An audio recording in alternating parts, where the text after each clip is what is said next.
आज यही बंगला आप नीतीश कुमार जी को धन्यवाद दीजिए कि मुकेश सहनी को बंगला में अभी तक है तो आपको एड्रेस मिल जाता है। ठीक 4-5 दिन पहले, जो 3 महीना पहले बिहार सरकार के मंत्री थे भाजपा के, वो इस बंगले में रात को 11 बजे आए और हाथ पैर जोड़ रहे हैं कि मुकेश जी हमारे साथ, हमको मदद कीजिए। दिल्ली में भी फ़ोन पे बात कराएं। अगर ये बंगला खाली हो गया रहता तो आप कहाँ हमको ढूंढते। ये तो नीतीश कुमार जी को धन्यवाद दीजिए। और आपकी पार्टी के लोग देखिए किस तरीके से अति पिछड़ा को बेटा को आज खड़ा हो रहा, उसको आप खत्म करने में लगे हुए हैं। आज हमारी पार्टी को आपने तोड़ दिया, हमें बाहर कर दिया। तो इसके लिए कहीं ना कहीं माननीय प्रधानमंत्री जी को, गृह मंत्री जी को भी सोचना चाहिए। उनके पार्टी के लोग बिहार में किस तरीके से कर रहे हैं कि मुझे लगता है कि उनकी दिमागी हालत आज भाजपा प्रदेश अध्यक्ष का ठीक नहीं है। और यहाँ कोलवर में भी सुने हैं माननीय मुख्यमंत्री जी एक पागल खाना का उद्घाटन भी 2 महीने पहले किए हैं।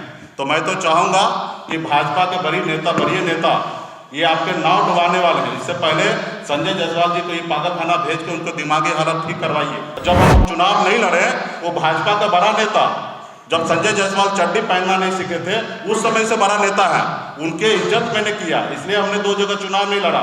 वहाँ पे हम पे आरोप लगा दिया कि आपने महागठबंधन से पैसा ले लिया, इससे पैसा ले लिया। अरे भैया, आप अपने नेता से बताओ कि कितना पैसा दिए तो हम चुनाव नहीं लड़े। ये आप स्वयं आप डिक्लेयर करो। और आप भाजपा के बड़े नेता जो बिहार में कुछ नेता है वजूद वाला, जैसे नित्यानंद राय जी हैं, ऐसे लोग बोले प्रेस कॉन्फ्रेंस करके, मैं कल नाम के साथ डिक्लेयर करूंगा। तो अभी हम नाम नहीं बोल रहे हैं, तो ये आपका गरिमा है, इसलिए शांति रहिए।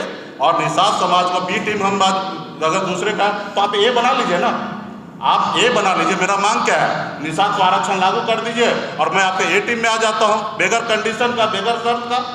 लेकिन आप वो करेंगे नहीं, आरक्षण देंगे नहीं। और मैं अगर यहाँ पे चुनाव लड़ रहा हूँ, किसी को समर्थन दे रहा हूँ, तो आपको तकलीफ हो रहा है। ये पार्टी वोट काटने के लिए नहीं है, ये पार्टी 2018 में बनाओ और 20 तक 2 साल में इस पार्टी के पास इतना ऊर्जा है, इतना ताकत है कि 2020 का सरकार जब बना, उस सरकार बनाने में अहम रोल वीआईपी पार्टी का था। साथियों,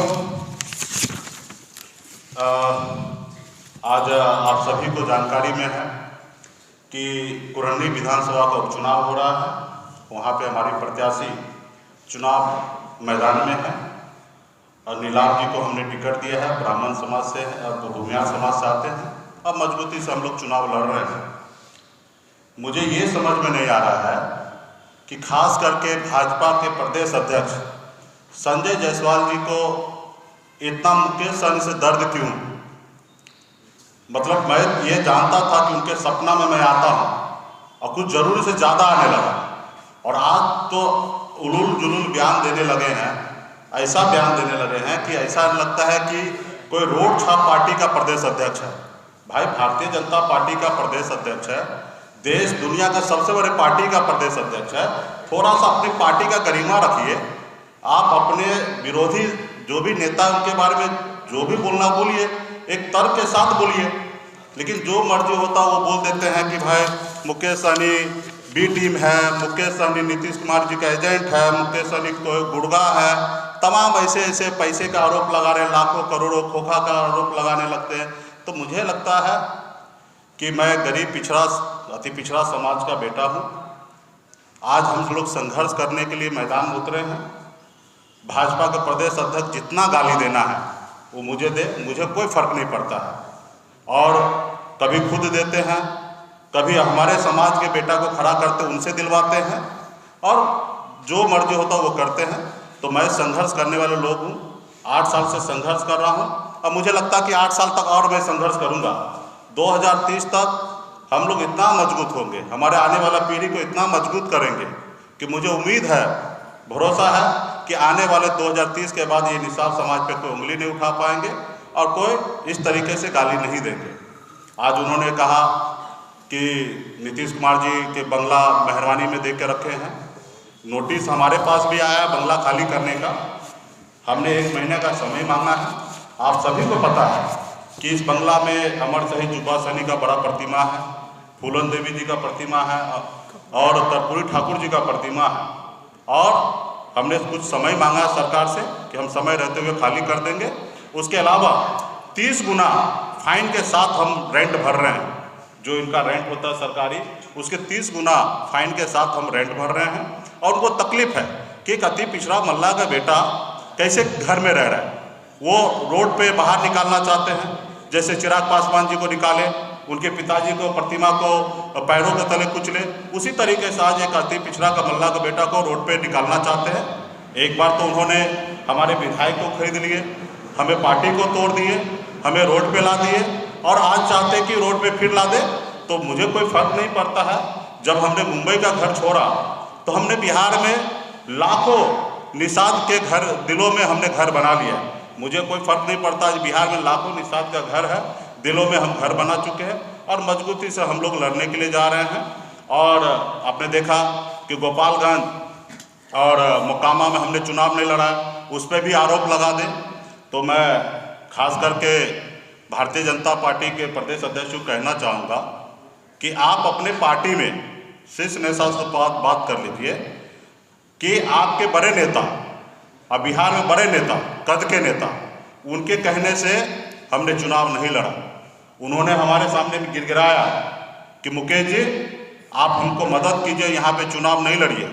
हमने स्पष्ट कहा चुनाव एक बार नहीं लड़ेंगे वहाँ तक ठीक है, लेकिन हम आपको मदद नहीं करेंगे। और हमने महागठबंधन को समर्थन दिया और हमारे एक रणनीति के तहत हमने वहाँ पे चुनाव नहीं लड़ा और हम घर बैठे अपने निषाद समाज का, हमारा कोर वोटर को हमने ट्रांसफ़र करके दिखा दिया और भाजपा कहीं ना कहीं बैकफुट पे आ गया।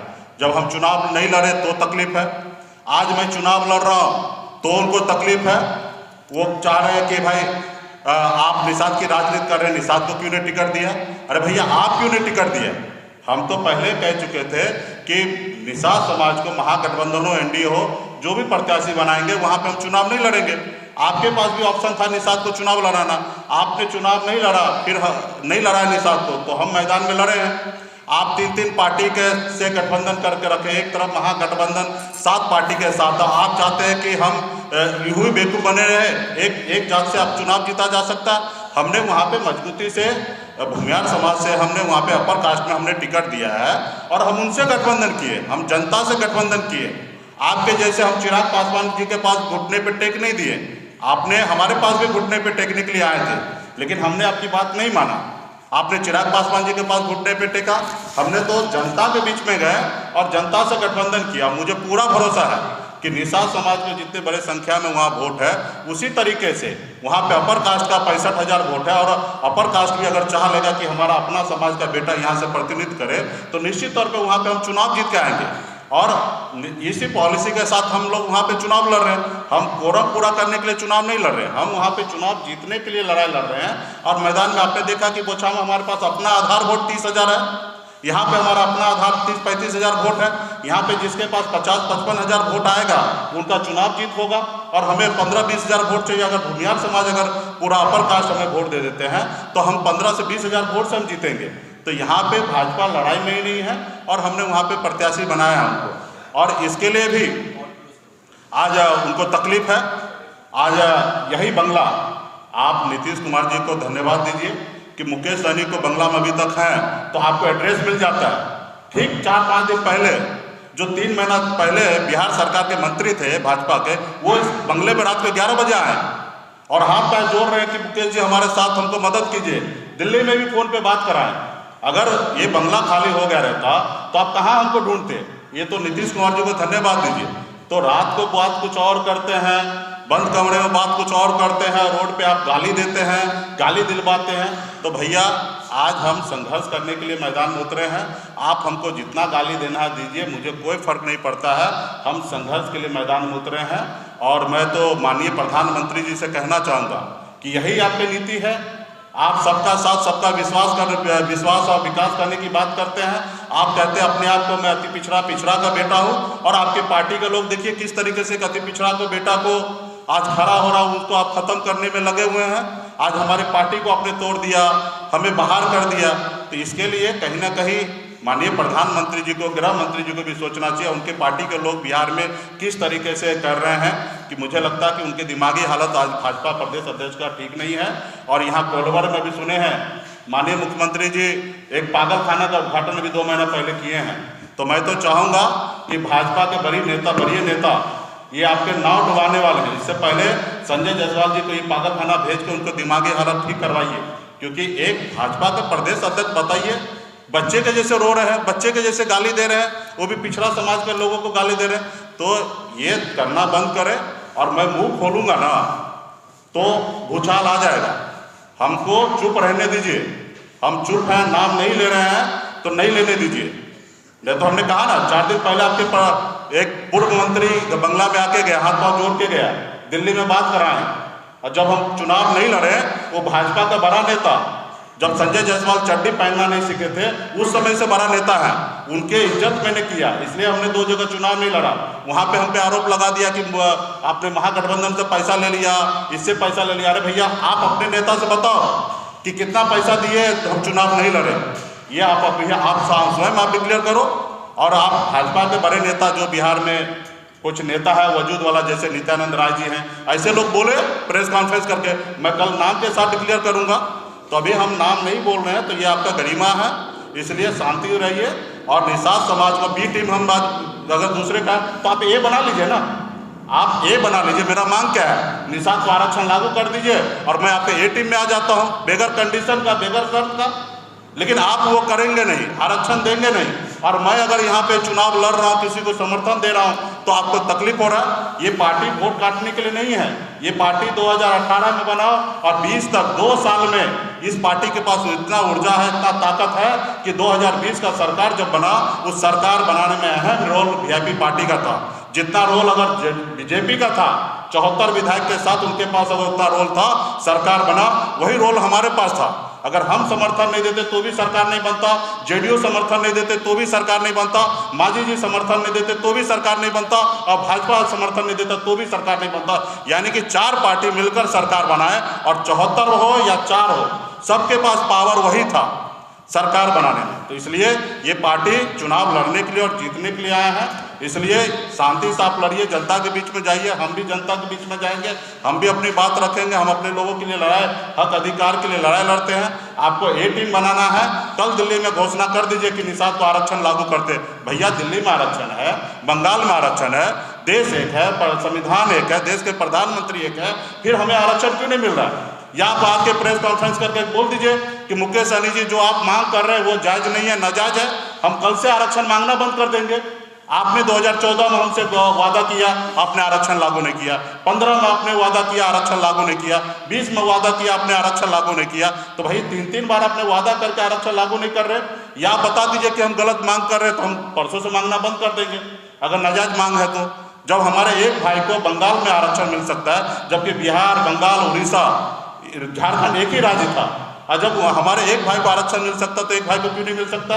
तो इसलिए हमारी एक पॉलिसी के तहत हम बिहार में लड़ाई लड़ रहे हैं, संघर्ष कर रहे हैं।